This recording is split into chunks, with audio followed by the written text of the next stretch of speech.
Anand grid પાસે null સે જલ line ખોદકામ વખતે ગેસની પાઇપલાઇન તૂટી જતા આગ ભભૂકી ઉઠી।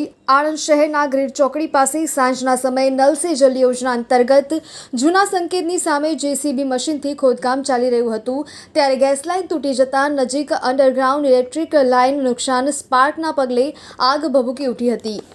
જોકે ખાડામાં આગ લાગી હોવાથી રસ્તા પર તેની કોઈ અસર જણાઈ ન હતી। જોકે મજૂરો સમય સૂચકતા વાપરીને આગ પર માટી નાખી આગ બુઝાવી દીધી હતી, તેમજ ચરોતર ગેસ કંપનીને જાણ કરવા આવતા દોડી આવીને ગેસ લાઇન સમારકામ કરી દેતા મોટી હોનારત ટળી હતી।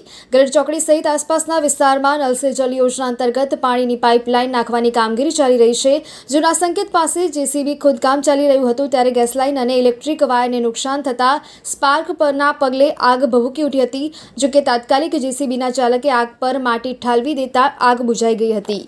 ગેસ લાઇન લીકેજ હોવાથી તાત્કાલિક ચરોતર ગેસ કંપનીને જાણ કરતા ટીમ દોડી આવી હતી। માત્ર થોડી વાર માટે ગેસ પુરવઠો બંધ કરીને ગેસ લાઇનનું સમારકામ કરી દેવામાં આવતા નગરજનોને કોઈ હાલાકીનો સામનો કરવો પડ્યો ન હતો, પરંતુ કોન્ટ્રાક્ટર દ્વારા પાલિકાના કર્મચારીઓને સાથે રાખીને કામ કરવામાં આવતું નહીં હોવાથી વારંવાર પાણીની પાઇપલાઇનો અને લાઇનો તૂટી જવાના બનાવો બનતા લોકોને હાલાકીઓનો સામનો કરવો પડે છે।